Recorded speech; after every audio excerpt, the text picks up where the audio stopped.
Well, you've already felt the chill in the air, maybe not today, but it is returning. But that doesn't mean you have to feel the chill in your bank account. Here's the deal. That's exactly what can happen if something goes wrong with your plumbing during the cold winter months ahead. So, what do you say we try to help you avoid that? Here to help us is the owner of Chesapeake Plumbing and Heating. This is Travis Martin. Travis, thanks so much for coming in. Thank you, sir. Okay, this time of year, not a lot of people are thinking about plumbing. Maybe it should be more at the top of our mind. Is there something that we can do this time of year to plan ahead and make things go smoother? Definitely. A lot of people on the peninsula have crawl spaces, so you want to make sure your foundation vents are shut off. Some homes have them, some homes don't. If you have them, you got to have them shut off, and crawl space access doors should be sealed tight. That's a big one. Yeah, there are a lot of pipes in the crawl space that could freeze if those are left open. Well, I know what I'm going to be doing today when I get home. Also, yeah, if you have hose bibs, they say that they're frost-proof hose bibs, but you make sure that the hose is disconnected from them. Hose bib. Tell me what a hose bib is. Where you screw your garden hose to water your flowers. Oh, okay, gotcha. So make sure you unscrew that garden hose, because that basically takes away the frost-proof function of the hose bib if you leave that attached all winter. Okay, I didn't realize that. Yep. Okay, well, I'll tell you what, I got some viewer questions here. Let's go with this and see how this goes here. I have a tankless water heater in my home. What is the best way to take care of it? Tankless water heaters should be flushed annually. So we can come through, and we have a self-contained pump, and we put a solution in there, and that will run for about 45 minutes and flush out that tankless water heater. Okay. And while that's happening, we can go through your home and run through your crawl space and make sure there's no problems down there, and make sure that you don't have any other things that are about to happen. Going on. So help me out here a little bit. How does a tankless water heater work?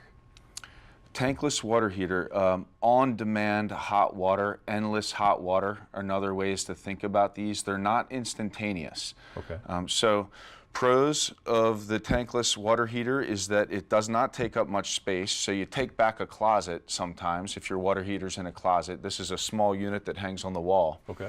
And you have endless hot water. So you can take an hour-long shower. You can have a bunch of guests in your home taking shower after shower, and you never run out. The cons is that it actually takes maybe 10 seconds longer to get hot water to the tap. So it's sometimes confused with instantaneous hot water. That's not what it is. I see what you're saying. Okay, gotcha. Yeah. I think you already touched on this one, but here's the next question.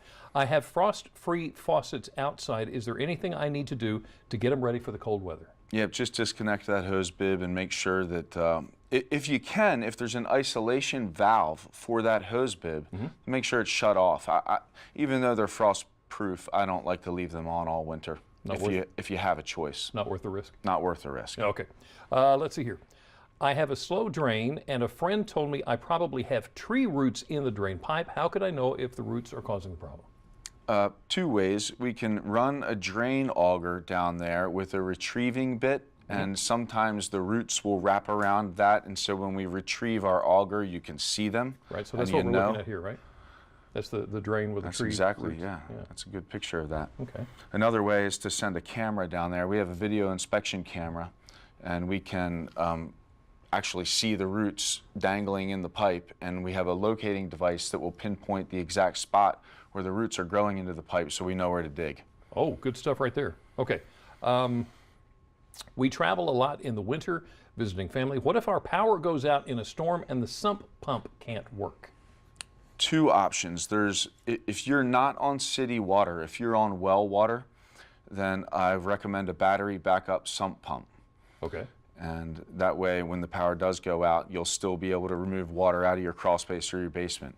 If you're on city water, I like to recommend another pump that is actually driven from the street pressure, from the water main in the street. Right. The water pushes through a turbine, turns the pump, and continues it pumping without electricity. Gotcha. All right.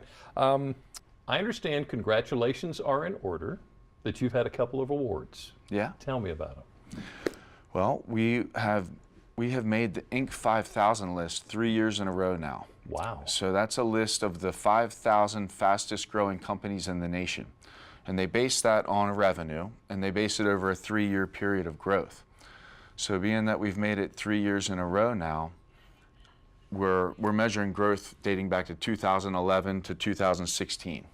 That's a good trend. That's a good trend. That's a good We're trend. very proud. There's one other award Oh, I'm yeah, even yeah. more proud of, that we made Delaware's top workplaces this year. So that's just a state recognition, but the fact that our employees received a random survey, they weren't expecting it, we got all this wonderful feedback and made that list. That's something I'm really, that really says a proud lot of. about you as a company. Well, thank you. Travis, congratulations. Thank you for coming in Thank you, today. sir. Appreciate all the information. If you'd like to read more about Chesapeake Plumbing and Heating, including money-saving information through the Aqua Club membership, all you have to do is go to delmarvalife.com.